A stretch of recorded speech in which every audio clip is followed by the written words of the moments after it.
Sie sind keine gewöhnlichen Katzen.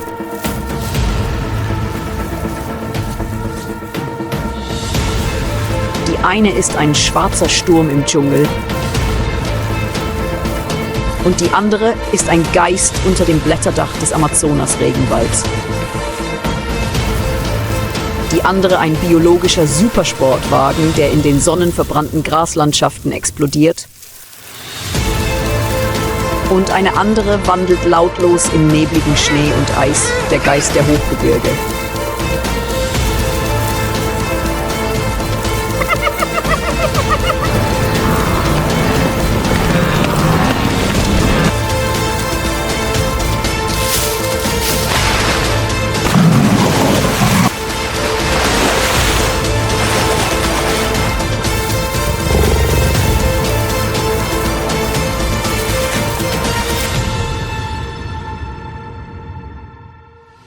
Dschungelkiller. Der Kampf ums Überleben.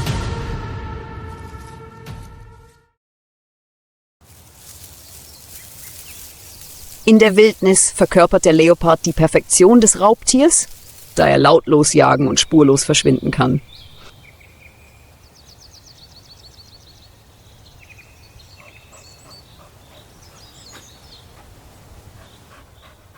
Der Gepard ist der Blitz der Graslandschaft, der Jaguar der tödliche Biss im Amazonas-Regenwald und der Schneeleopard der Geist, der in der Kälte der Hochgebirge lauert.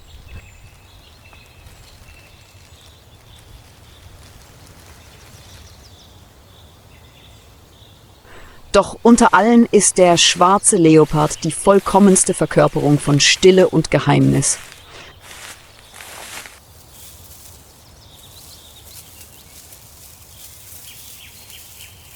Versteckt in den dunkelsten Wäldern der Erde, wo nur wenige schwache Lichtstrahlen durchdringen, hinterlässt der schwarze Leopard kein Geräusch, keinen Schatten.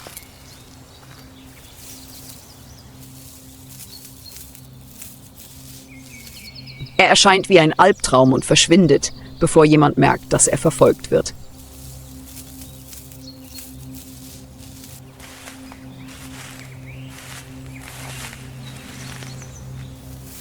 Dieses Wesen ist keine Legende, aber es zeigt sich nur selten.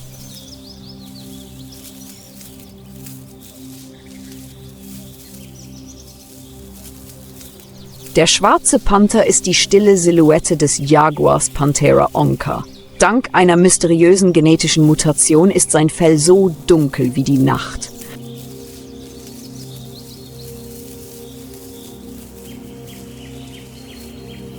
Die besondere Fellfarbe macht ihn zu einem Geist im tiefen Wald, der allgegenwärtig, aber selten zu sehen ist.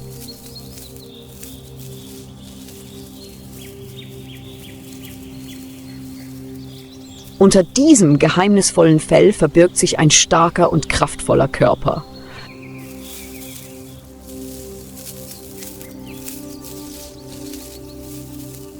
Mit fast 2 Metern Länge und einem Gewicht von bis zu 100 Kilogramm ist der schwarze Panther die größte Katze dieses Landes.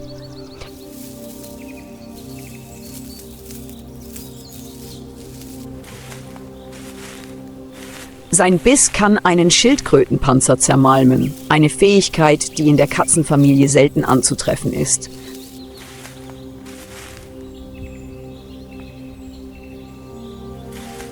Scharfe Augen, die die Dunkelheit durchdringen, stets gespitzte Ohren und eine empfindliche Nase, die jede Windböe mit Beutespuren wahrzunehmen scheint.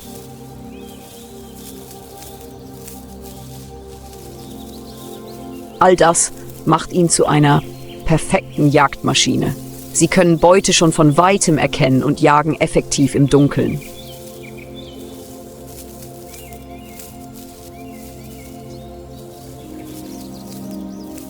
Bei der Jagd müssen schwarze Panther nicht lautstark jagen. Sie ducken sich tief am Boden, nähern sich leise und machen dann einen tödlichen Sprung.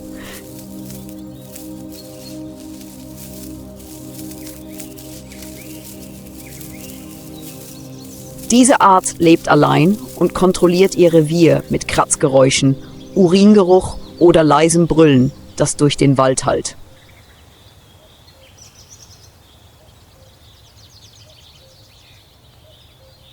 Sie finden sich nur während der Paarungszeit. Nach der Paarung bringt das Weibchen die Jungen zur Welt und zieht sie allein auf.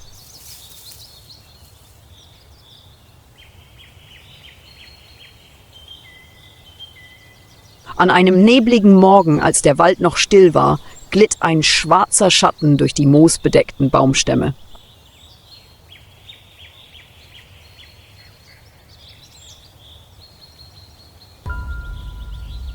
Heute wartete er nicht bis zur Nacht. Plötzlich verschwand er. Plötzlich tauchte er wieder auf und näherte sich einer Lichtung, wo eine Herde junger Hirsche die Köpfe zum Grasen senkte.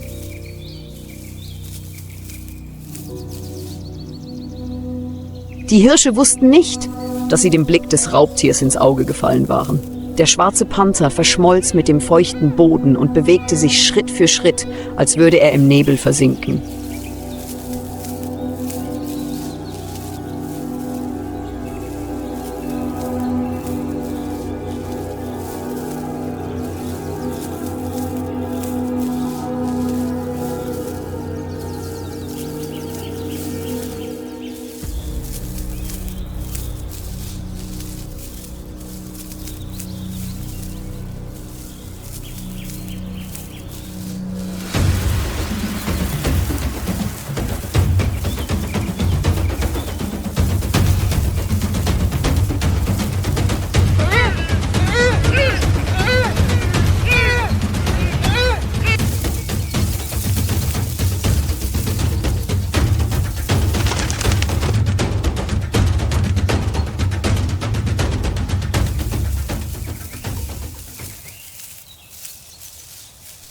Im tiefen Dschungel, wo die Grenze zwischen Leben und Tod stets fragil ist der schwarze Panther noch immer ein lebendiges Mysterium, ein Symbol für Kraft, Intelligenz und die tödliche Stille der Natur.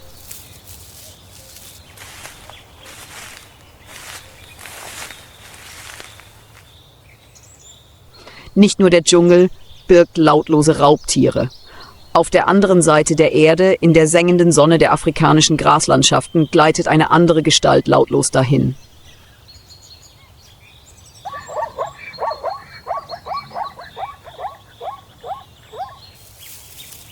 Zwar trägt sie keine geisterhafte schwarze Haut, doch sie verfügt über eine unvergleichliche Geschwindigkeitswaffe.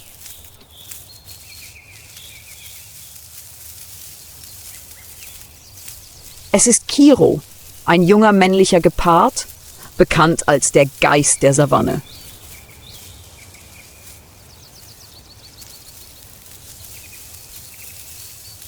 Kiro ist nicht groß, doch sein Körper verkörpert pure Geschwindigkeit.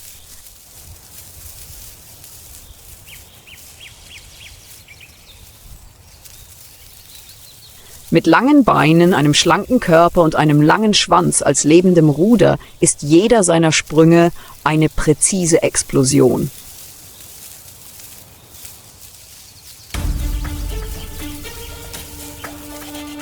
In nur 3 Sekunden kann Kiro 100 Kilometer pro Stunde schneller erreichen als ein Supersportwagen an der Startlinie.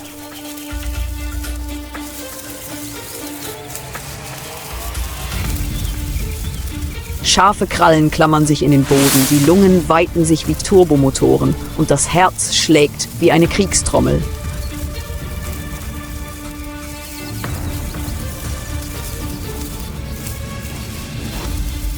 Wenn Kiro angreift, ist er nicht nur ein Raubtier, sondern ein lebender Blitz, von der Natur geschaffen, um den kurzen Wettlauf zwischen Leben und Tod zu gewinnen.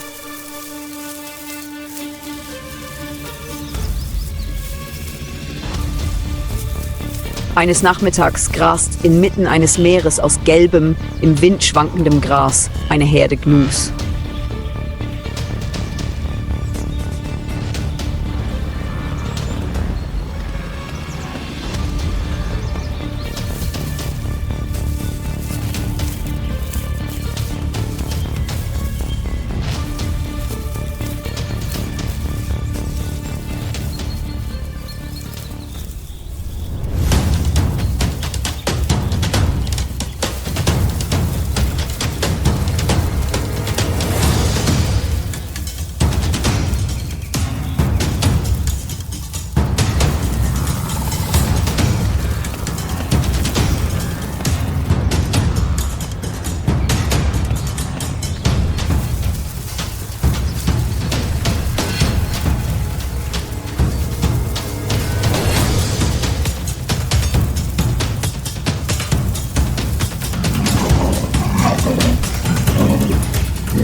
Weibchen dieser Art sind normalerweise Einzelgänger und wählen ihre Partner aktiv aus.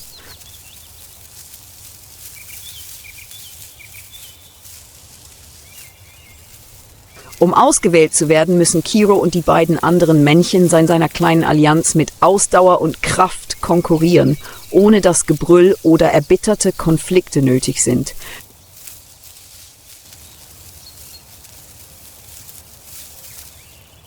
Nach einer erfolgreichen Paarungszeit zieht Kiro fort und überlässt dem einsamen Weibchen die Reise zur Geburt.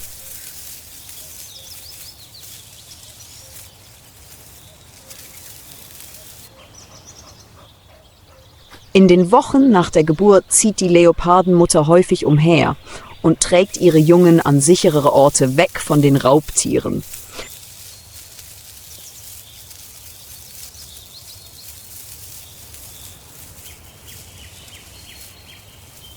Diesmal wusste er nicht, dass er versehentlich das Territorium eines Hyänenrudels betreten hatte. Aasfresser, die keine Gelegenheit auslassen, Beute zu stehlen oder ihre Jungen anzugreifen.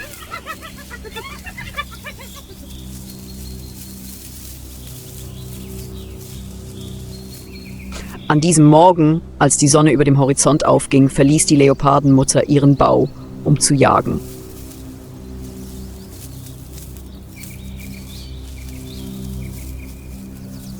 Die Jungen versteckten sich ruhig im hohen Gras, flach und regungslos, wie man es ihr beigebracht hatte.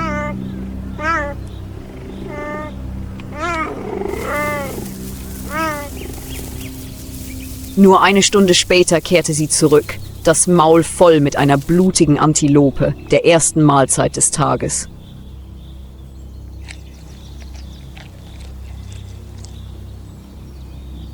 Doch der Wind trug auch den Geruch von Blut zu den ungebetenen Gästen.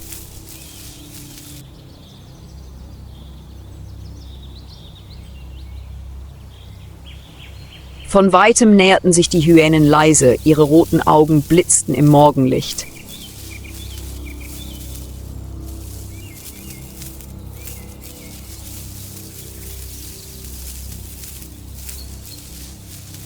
Sie stürmten nicht, sondern umzingelten die Jungen und verengten so allmählich den Todeskreis.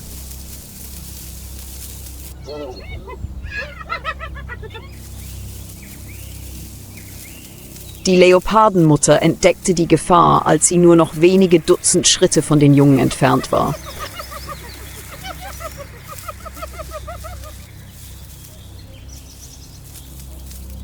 Da sie nicht rechtzeitig zurückkehren konnte, musste sie in eine andere Richtung eilen und die Hyänen ablenken, um sie wegzulocken.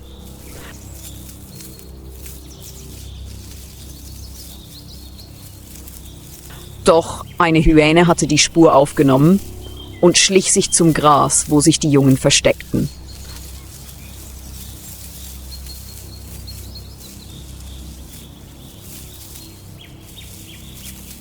Ein schriller Schrei zerriss die Stille. Die Leopardenmutter drehte sich um und rannte davon, doch es war zu spät.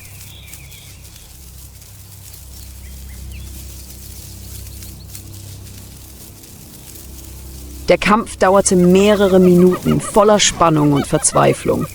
Schließlich verjagte die Leopardenmutter den Feind.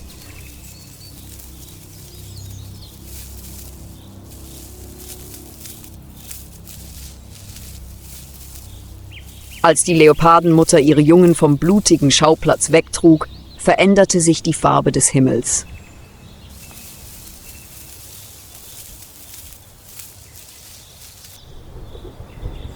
Der erste Regen der Saison war zurückgekehrt und fiel schwer auf den trockenen, rissigen Boden, als wolle er alle Spuren des jüngsten Kampfes verwischen.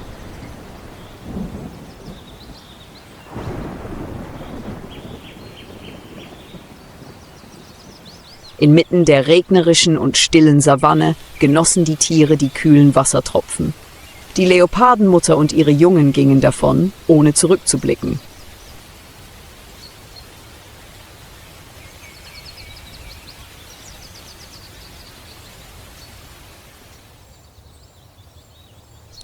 Während der Regen die sonnenverbrannten Graslandschaften Afrikas bewässerte, begrüßte der Amazonas-Regenwald den Regen auf eine ganz andere Weise.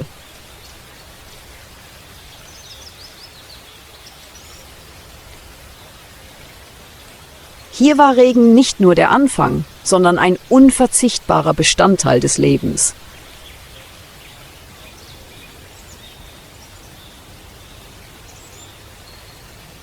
Wasser strömte durch das dichte Laub, sickerte durch die dichten Äste und vermischte sich mit den Schreien der grünen Papageien, dem rhythmischen Klopfen der Spechte und dem Rascheln der im Dunkeln versteckten Tiere.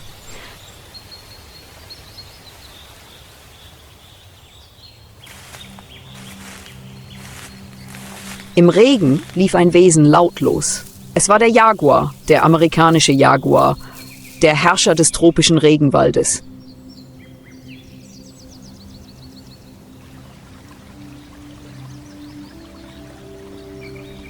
Er brauchte keine Eile, denn mit den stärksten Kiefern aller Großkatzen genügte ihm ein Biss in den Schädel, um seine Beute zu töten.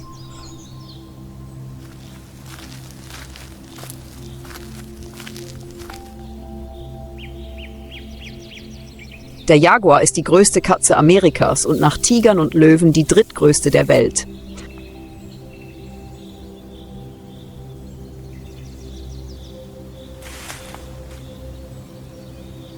Ihr Körper ist kräftig und muskulös. Sie können bis zu 1,8 Meter lang werden und 70 bis 100 Kilogramm wiegen.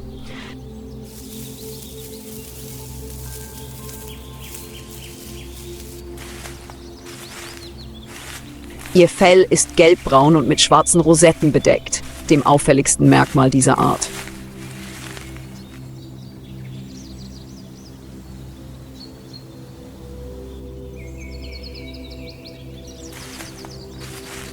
Im Gegensatz zu vielen anderen Großkatzen hat der Jaguar sehr starke Kiefer und kann Schädel- oder Schildkrötenpanzer durchbeißen.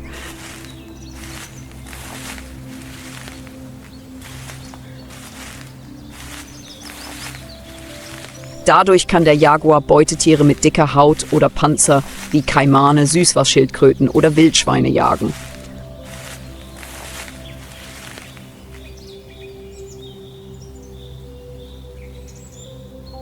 Jaguare sind Einzelgänger. Sie sind hauptsächlich in der Dämmerung oder nachts aktiv, können aber bei Bedarf auch tagsüber jagen.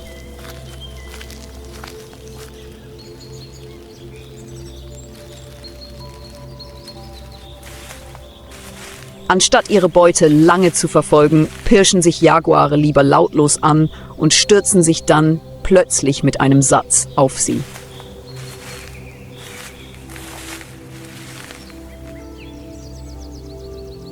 Sobald sie nahe genug sind, schlagen sie oft auf den Schädel oder Hals, um die Beute schnell zu töten.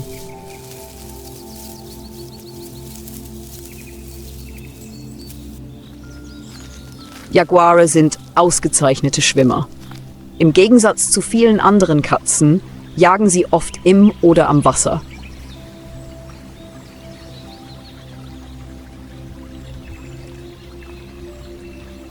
Dank ihrer Fähigkeit zu klettern, zu schwimmen und sich zu verstecken, können Jaguare viele Arten jagen, die in verschiedenen Schichten des Dschungels leben.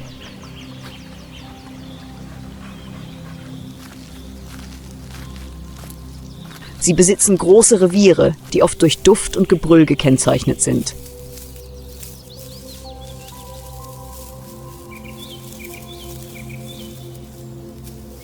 Jedes Tier kontrolliert in der Regel ein eigenes Gebiet und meidet den Kontakt mit anderen Jaguaren, außer während der Brutzeit.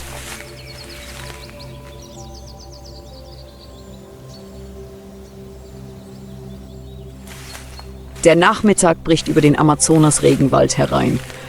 Das Licht, das durch das Blätterdach fällt, erzeugt Flecken auf dem nassen Boden. Jaguare bewegen sich am Flussufer entlang.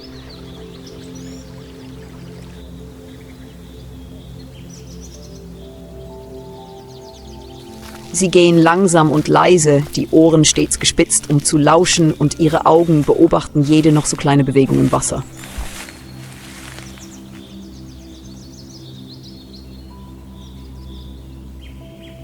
Auf der Flussoberfläche liegt ein fast 2 Meter langer Kaiman regungslos in Ufernähe und sonnt sich im späten Nachmittagslicht.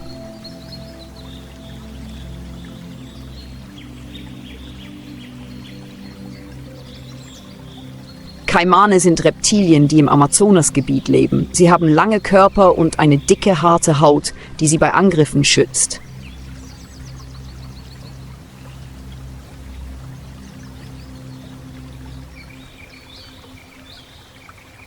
Kaimane haben scharfe Zähne und fressen in der Regel Fische, Vögel, Frösche und kleine Tiere, die in der Nähe von Wasser leben.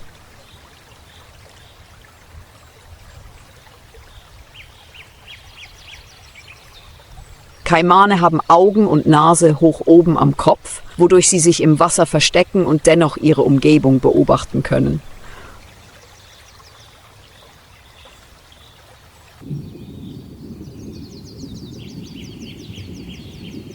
Unter Wasser sind sie dank ihres kräftigen Schwanzes und ihrer Schwimmhäute sehr gute Schwimmer.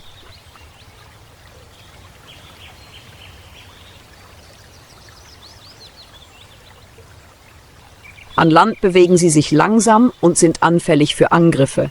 Sie liegen oft stundenlang still und warten auf Beute.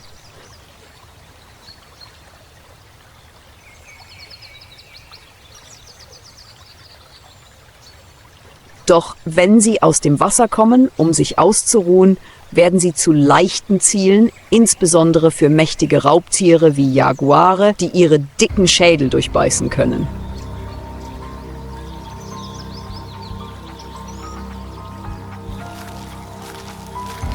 Der Kaiman dachte, er sei sicher, wo er lag, aber Jaguar hatte ihn schon vorher bemerkt.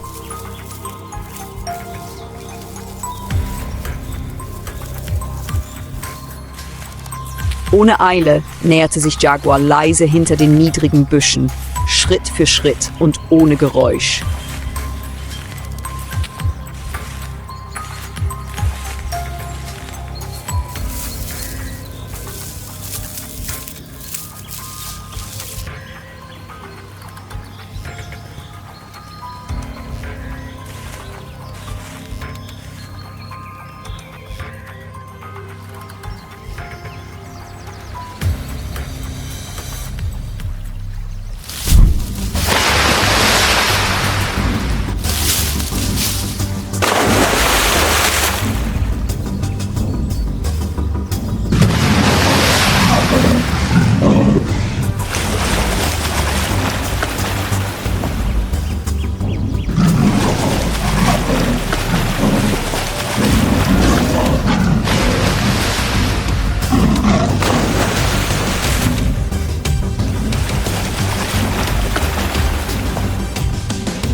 Als die Dunkelheit über den feuchten Dschungel des Amazonas hereinbrach, tausende von Kilometern entfernt, wehte ein kalter Wind durch die schneebedeckten Berge.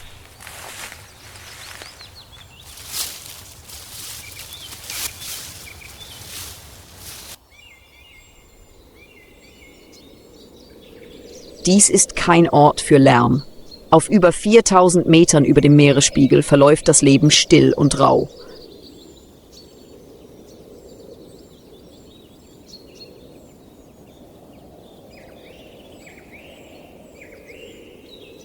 Es gibt weder hohes Gras noch dichte Baumkronen, nur Felsen, Schnee und Wind.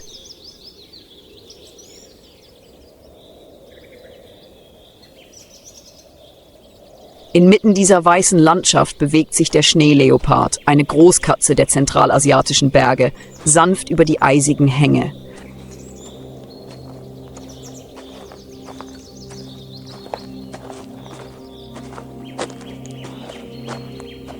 Sein dichtes, hellgraues, geflecktes Fell hilft ihm, mit dem felsigen Schnee zu verschmelzen.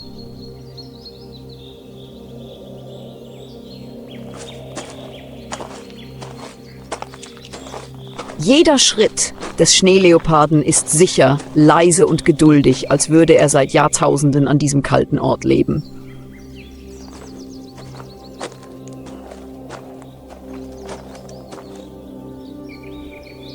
Nicht so schnell wie der Gepard, nicht so muskulös wie der Jaguar, besitzt der Schneeleopard seine eigenen Stärken und ist perfekt an das raue Gelände und das raue Klima angepasst.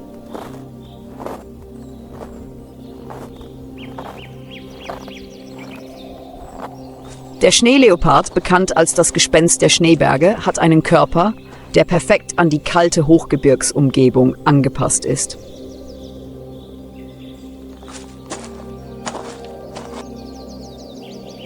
Das lange, dichte Fell hält ihn warm, während der große, pelzige Schwanz nicht nur zum Balancieren am Hang dient, sondern auch im Schlaf um den Körper gewickelt ist, um Wärme zu speichern.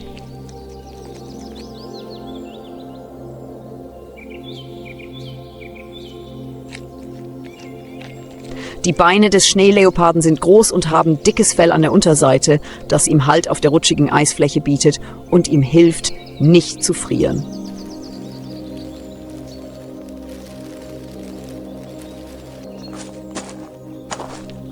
Seine Augen können auch bei schwachen Lichtverhältnissen scharf sehen, was bei der Jagd in der Morgen- oder Abenddämmerung nützlich ist.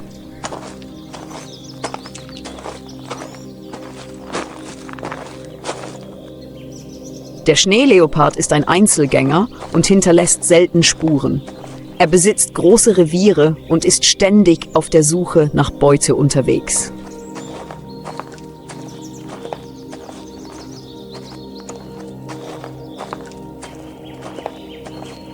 Bei der Jagd versteckt er sich oft hoch oben, wartet auf den richtigen Moment und springt dann plötzlich vom Berghang herunter. Dabei kann er mit einem einzigen Sprung bis zu 10 bis 15 Meter weit springen.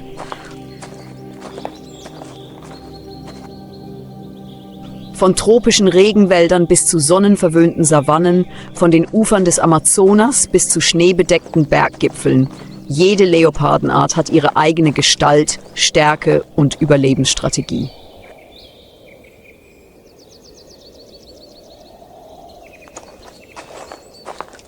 Doch wo auch immer sie sich aufhalten, sie verkörpern Anpassungsfähigkeit, Tapferkeit und die unberührte Schönheit der wilden Natur.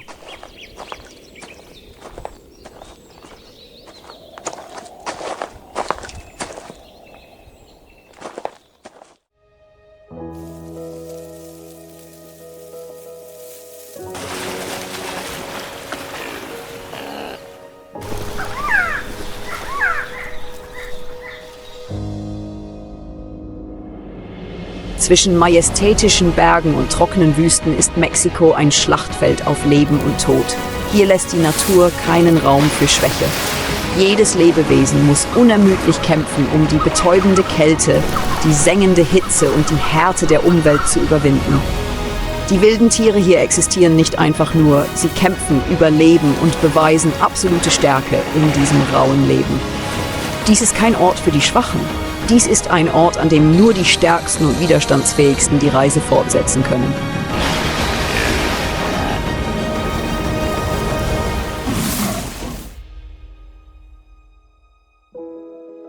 Wildes Mexiko. Die Grenzen des Lebens.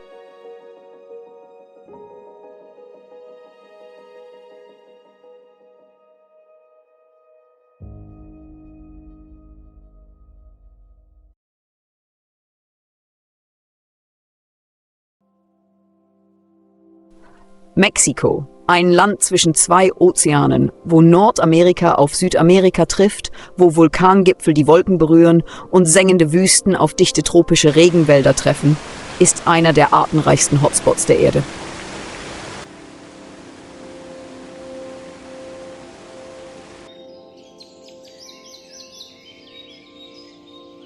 Auf einer Fläche von weniger als 2 Millionen Quadratkilometern beherbergt das Land fast 10% der bekannten Arten des Planeten.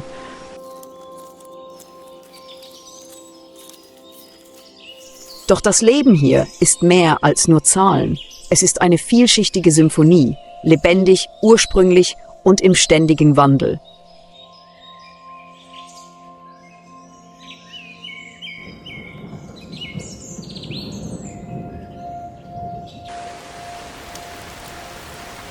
Im Herzen des Dschungels von Yucatan wird das Licht vom dichten Blätterdach gedämpft, nur blasse Sonnenstrahlen fallen schräg auf den feuchten, blätterbedeckten Boden.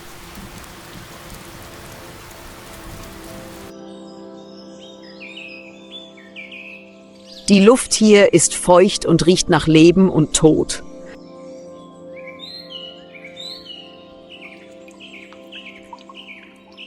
In den dichten Schatten lauert ein im ganzen Wald bekanntes, aber selten gesichtetes Geschöpf, der Jaguar, das ultimative Raubtier des amerikanischen Regenwalds.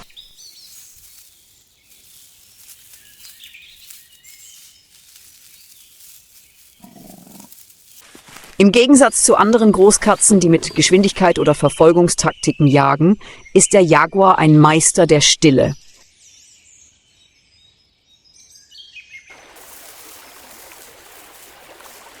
Er bewegt sich fast lautlos, jeder Schritt wohlüberlegt im Laub.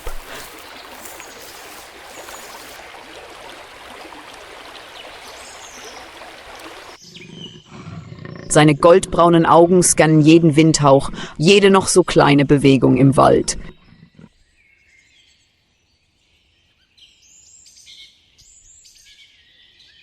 Seine Zähne, die stärksten aller Katzen, sind stark genug, um den Schädel zu durchbeißen. Eine Waffe, die mit einem einzigen Hieb töten kann.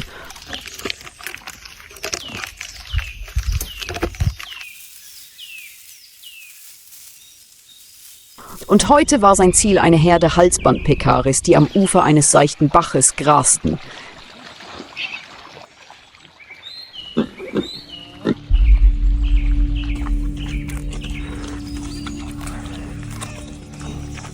Die Pekaris quiekten leise und kommunizierten mit ihren Nasen, während ihre Augen ständig wachsam umherblickten.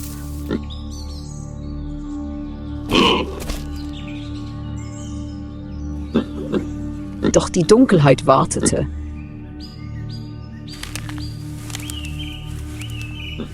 Der Jaguar kam näher.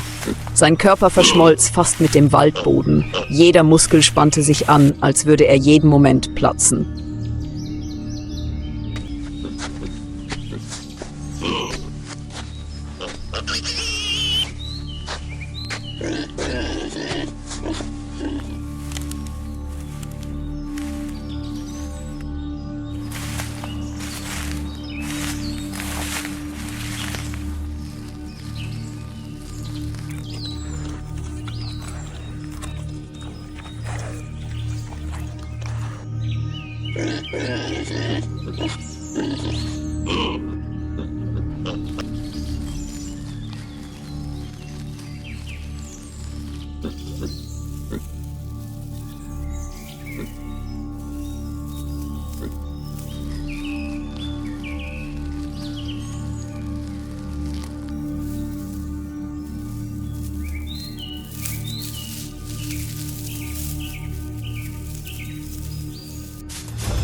Kein Brüllen, keine lange Jagd, nur ein kurzer Sprung, ein tödlicher Biss mitten in den Schädel.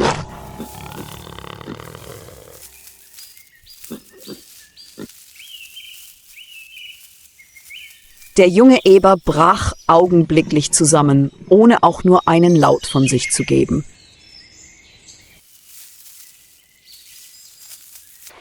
Die nahen Wasserschweine flohen panisch und hinterließen eine Spur aus Blättern und Staub.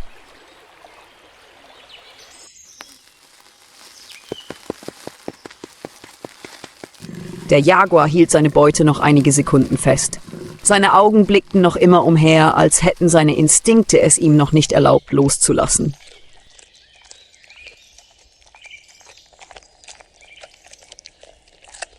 Dann trug er die Beute ins Gebüsch, so lautlos, wie sie gekommen war. Die Jagd dauerte nur wenige Sekunden. Schnell, präzise und absolut effektiv.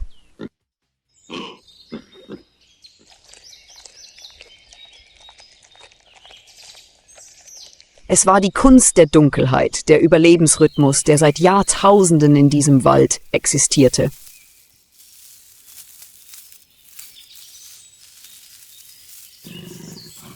Kein Laut ist zu laut, keine Bewegung ist falsch und in dieser dichten, feuchten,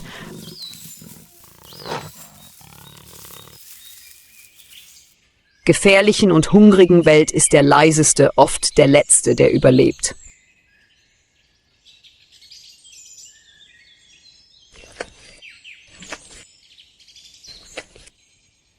Nach der Jagd kehrt das Weibchen in sein geheimes Versteck zurück, einen moosbedeckten Felsen mitten im Wald, oder den hohlen Stumpf eines uralten Baumes, der seit Hunderten von Jahren verrottet.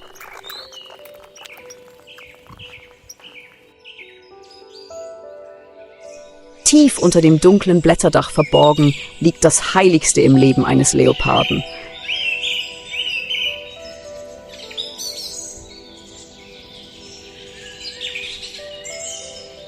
Seine neugeborenen jungen Leoparden sind Einzelgänger. Doch während der Brutzeit ändert sich das Verhalten der Weibchen völlig.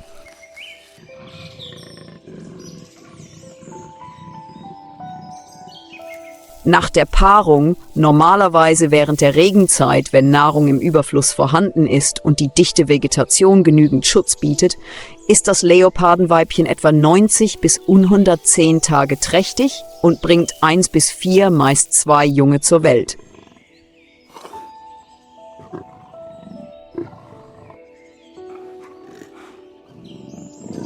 Die Jungen werden blind geboren, wiegen weniger als 1 Kilogramm und sind völlig von ihrer Mutter abhängig.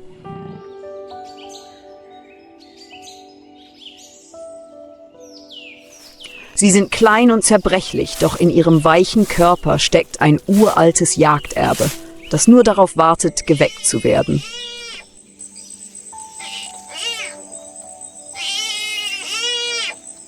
In den ersten 3 bis 4 Monaten verlässt die Mutter die Höhle kaum.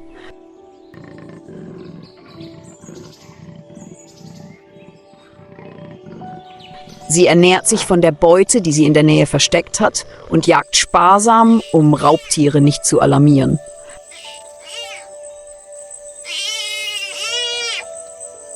Jedes Geräusch da draußen, vom wandernden Schakal bis zum nicht verwandten Jaguarmännchen, stellt eine Bedrohung dar.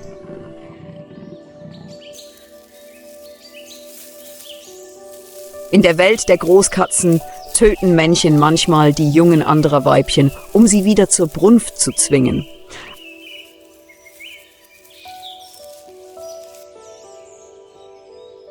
Das Schweigen der Mutter ist also nicht instinktiv, sondern strategisch.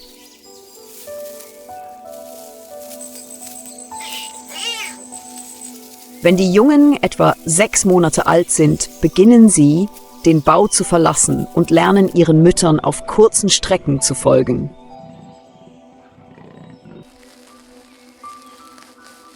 Ihre ersten Trainingseinheiten verbringen sie damit, Insekten und Geckos zu verfolgen oder Blätter zu knabbern.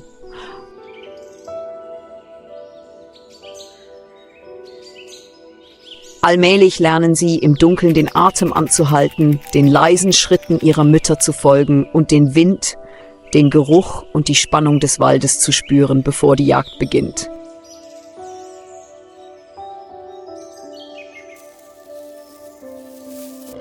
Die Leopardenmutter zieht ihre Jungen etwa 2 Jahre lang auf, länger als viele andere Großkatzen.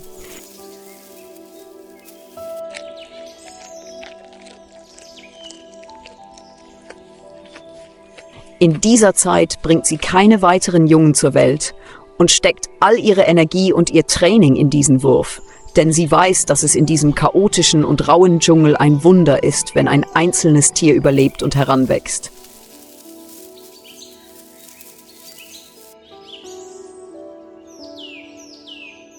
Wenn die Jungen erwachsen sind, ziehen sie los und suchen sich neue Reviere.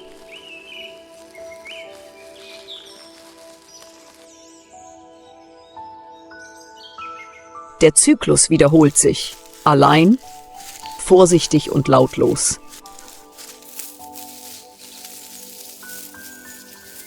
Doch im Gedächtnis des Waldes wurde jede dieser winzigen Fußspuren einst von einer Leopardenmutter geführt. Kein Ruf nötig, nur ein über Generationen weitergegebener Instinkt.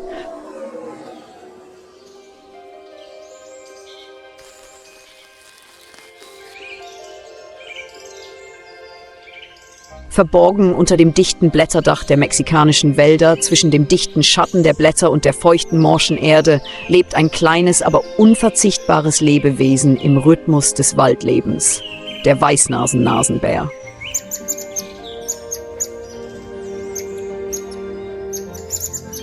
Mit einem langen, gestreiften Schwanz, der stets hoch erhoben ist wie ein Fahnenmast, einem schlanken Körper und einer langen, flexiblen Schnauze bewegt sich der Nasenbär wie ein lautloser Reisender durch den Wald.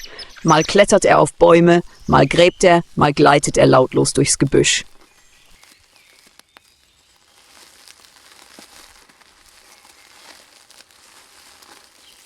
Nasenbären gehören zur Familie der Waschbären und sind eng mit Wieseln und Waschbären verwandt, haben aber eine andere Lebensweise, eine matriarchalische Gesellschaft.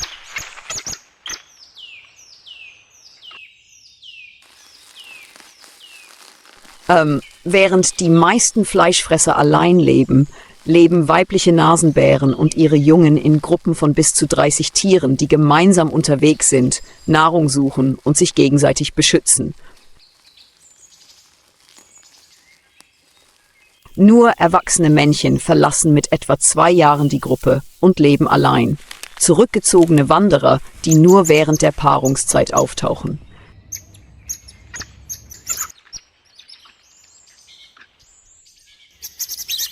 Die Anpassungsfähigkeit der Nasenbären ist ein Wunder.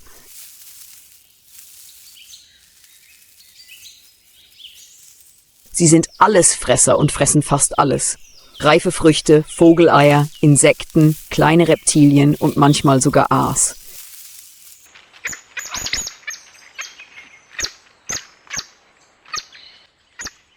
Ihre weichen, geschickten Nasen können tief unter abgefallenes Laub greifen, um Ameisen, Würmer oder Asseln zu finden.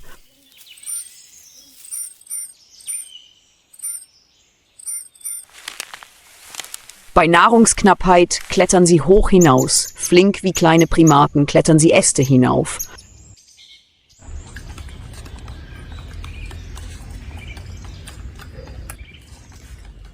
Und bei Bedrohung klettert die Herde lautlos hohle Baumstämme hinauf und verschmilzt mit dem Wald, als hätte sie nie existiert.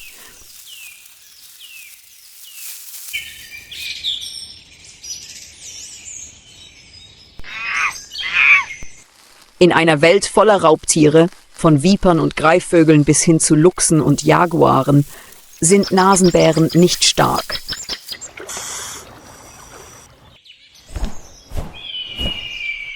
Sie haben keine gewaltigen Krallen oder überwältigende Geschwindigkeit.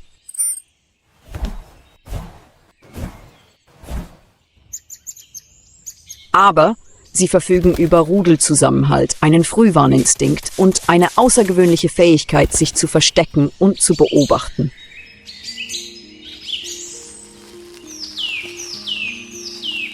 Sie versuchen nicht, die Natur zu überwinden. Sie lernen einfach, in ihr zu überleben, Tag für Tag.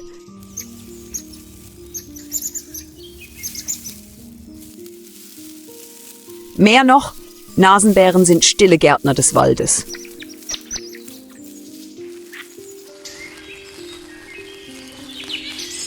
Wenn sie sich von den Früchten ernähren, verteilen sich die Samen in ihrem Kot, sodass der Wald auf den Lichtungen, wo Licht durch das Blätterdach fällt, nachwachsen kann.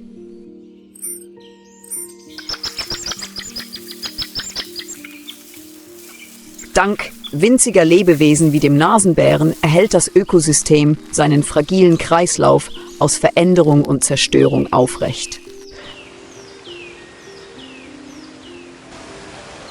Wenn die Sonne über dem Nebelwald im Hochland von Chiapas aufgeht, hebt sich der Nebel langsam über die flechtenbedeckten Baumkronen und gibt den Weg frei für eine Symphonie tropischer Vogelstimmen.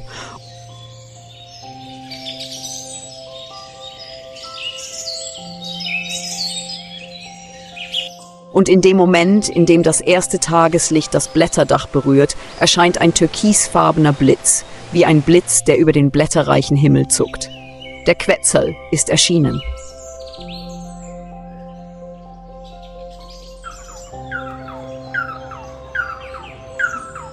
Der Quetzal Pharomacrus Mochino, ein heiliges Symbol in der alten Maya- und Aztekenkultur, ist einer der mythischsten Vögel Amerikas.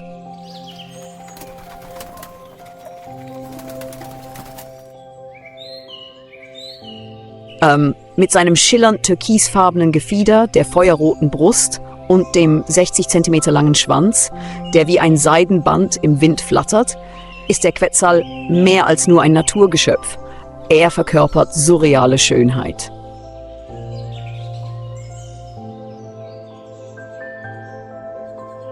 Keine Kamera kann das Schillern seines Fells vollständig einfangen, denn mit jedem Wechsel des Lichteinfalls verändert sich die Farbe wie die Schuppen eines legendären Drachen.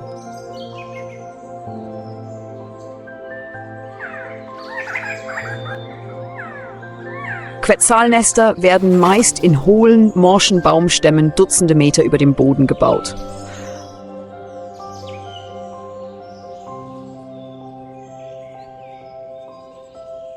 Trotz ihrer Pracht sind diese Vögel äußerst scheu und empfindlich gegenüber menschlichen Eingriffen.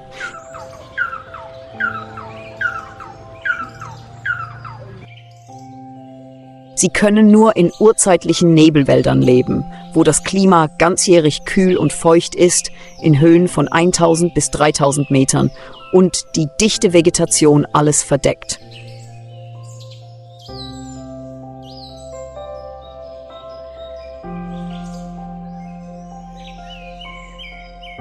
Jede Brutzeit, die meist am Ende der Trockenzeit März bis Juni beginnt, führt das Männchen magische Balzflüge durch. Es kreist, gleitet im Wind und fällt langsam wie ein lebendes Jadeblatt herab.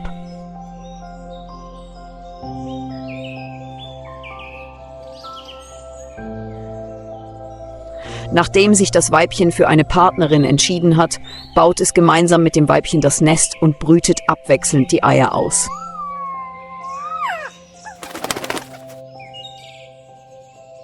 Beide kümmern sich um die Küken, bis sie stark genug sind, das Nest zu verlassen. Eine heikle Reise inmitten unzähliger Gefahren, die von Greifvögeln, Baumschlangen und sogar unvorhersehbaren Klimaveränderungen lauern.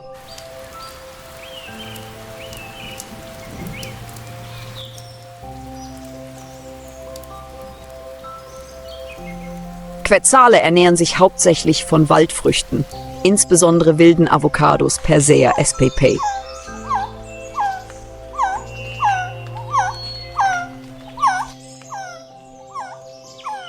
Sie sind nicht nur wichtige Bestäuber und Samenverbreiter, sondern auch lebende Bioindikatoren für den Zustand der Primärwälder.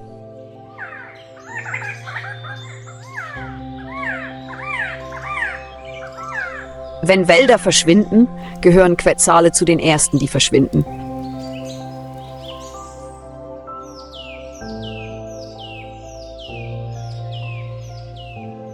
Deshalb sind ihre leisen, hohen Rufe, die durch den Dschungel hallen, nicht nur ein Lied der Natur, sondern auch ein warnendes Flüstern.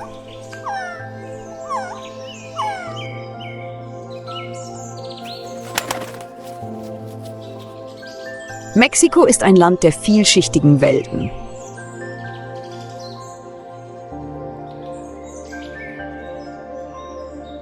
Von ausgedörrtem Sand bis zu nebligen Wäldern, von schroffen Berghängen bis zu langen Meeresabschnitten, die Natur verändert sich ständig.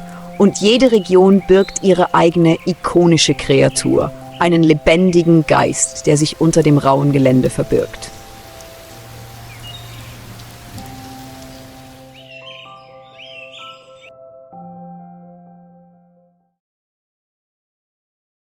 Im Norden öffnet sich die Chihuahua-Wüste wie ein Meer aus Fels und Staub, wo die Hitze auch nach Sonnenuntergang nicht nachlässt.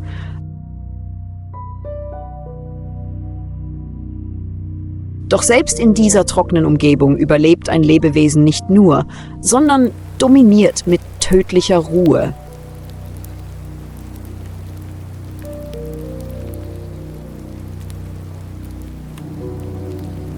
Die Wüstenklapperschlange, mit ihren grauen Schuppen, die mit dem Boden verschmelzen, ihren kalten Augen und ihrem Schwanz, der wie ein Warnsignal vom Boden vibriert, ist die Klapperschlange ein präziser Jäger.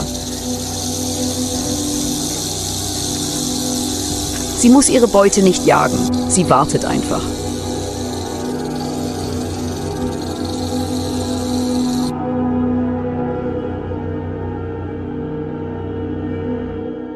Bei Einbruch der Dunkelheit schlängelt sie sich aus ihrem Bau, sucht mit ihren Wärmesinneshöhlen nach der geringsten Körperwärme und schlägt mit einem schnellen Biss zu, wobei sie Gift injiziert, das in Sekundenschnelle lähmt.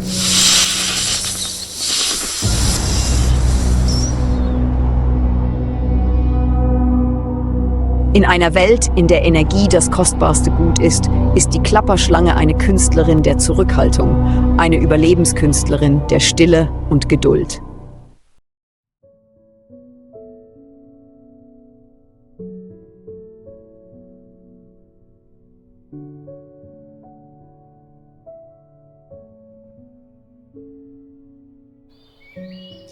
Das Gelände erhebt sich aus der Wüste und verwandelt sich in die schroffen Hänge und dunkelgrünen Hochebenen der Sierra Madre.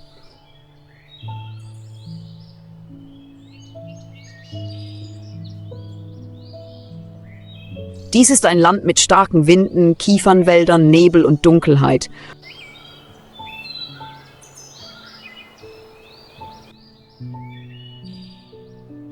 Und in dieser Stille kehrt nach Jahrzehnten der Abwesenheit ein Raubtier zurück, der mexikanische Wolf.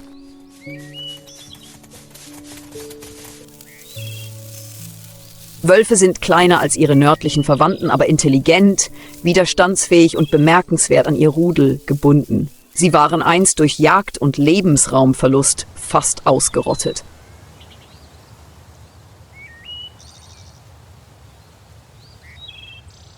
Dank Schutz- und Wiederansiedlungsbemühungen streifen sie heute wieder durch die Berghänge, heulen in den nächtlichen Wäldern und bringen ihren Jungen das Heulen auf kooperative Weise bei.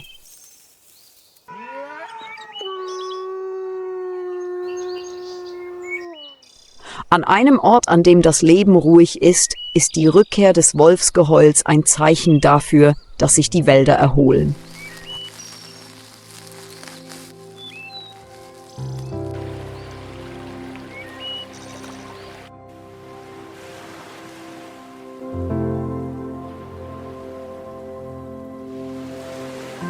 Im tiefblauen Himmel vor der Küste Mexikos gleiten Sturmtaucher sanft dahin, als würden sie ein wortloses Lied über ihre Reise über den Ozean schreiben.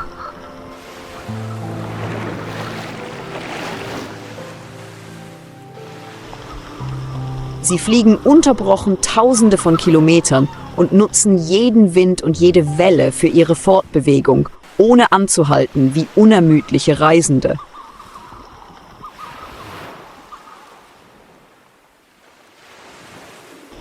Von ihren abgelegenen Brutgebieten in der südlichen Hemisphäre überqueren sie die kalten Gewässer des Nordpazifiks und machen dann Halt im Golf von Kalifornien.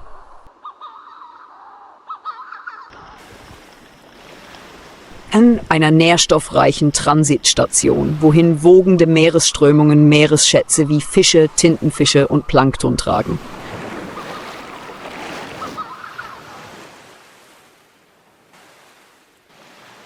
Hier nisten oder siedeln sich Sturmtaucher nicht an. Sie halten nur an, um neue Kraft zu tanken und Kraft für die nächste Reise zu tanken.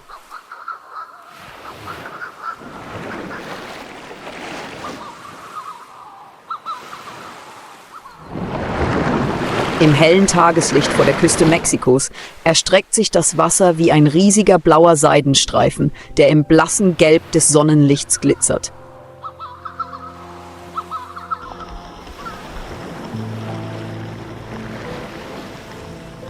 Der sanfte Wind trägt die salzige Luft herbei, kleine Wellen plätschern sanft gegen die Felsen und erzeugen eine Musik, die niemals verstummt.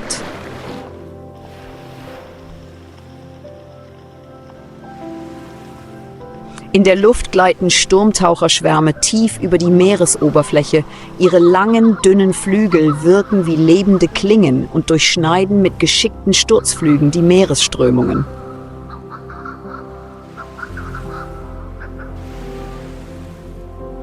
Sie haben Tausende von Kilometern von der Südhalbkugel über den weiten Pazifik geflogen, um hierher zu gelangen, in die warmen, nährstoffreichen Gewässer des Golfs von Kalifornien.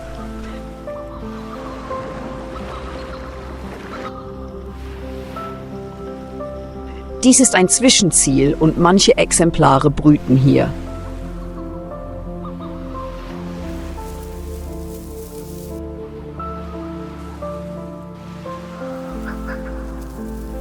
In den Spalten der Küstenfelsen sind unter dem Gebüsch einfache Nester versteckt, aus denen die Eltern abwechselnd ihren frisch geschlüpften Küken, winzigen Lebewesen, die die Strapazen des Ozeans noch nicht kennen, Nahrung aus dem Meer bringen.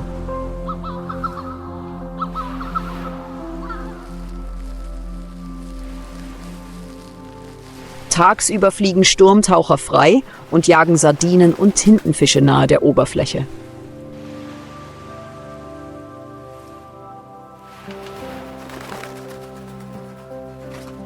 Manche Exemplare sind jedoch abenteuerlustiger und tauchen tief auf der Suche nach nährstoffreichen Gewässern unter der Oberfläche.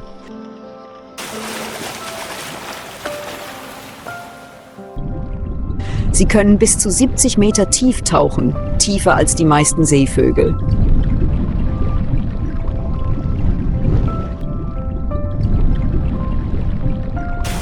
Doch je tiefer man geht, desto schwächer wird das Licht und am Grund lauert die ewige Nacht.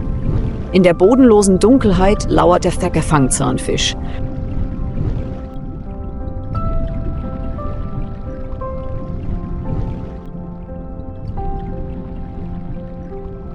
Mit seinem sensorbedeckten Körper und seinem riesigen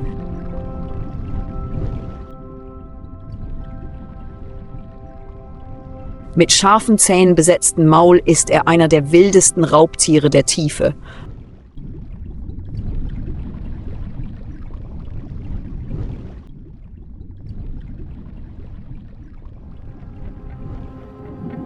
Manche Fangzähne schweben höher als gewöhnlich, angezogen von den ungewöhnlichen Bewegungen der Wasseroberfläche. Und wenn ein junger Sturmtaucher zu tief taucht, kann er bis auf Schlagdistanz kommen.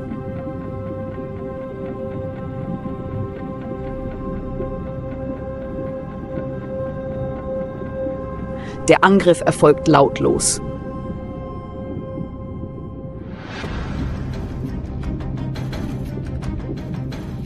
Kein Schrei, kein Blut, nur ein schnelles Abtauchen, ein plötzlicher Biss und das Sonnenlicht wird vollständig ausgeblendet.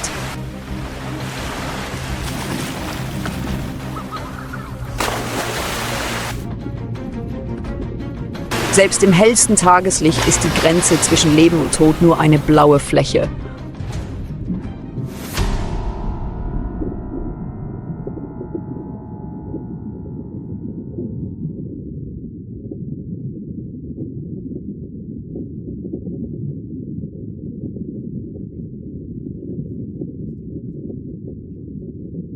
Oben fliegen die Sturmtaucher weiter, tauchen weiter, ziehen neue Generationen auf. Das Leben geht weiter, rhythmisch und wunderschön.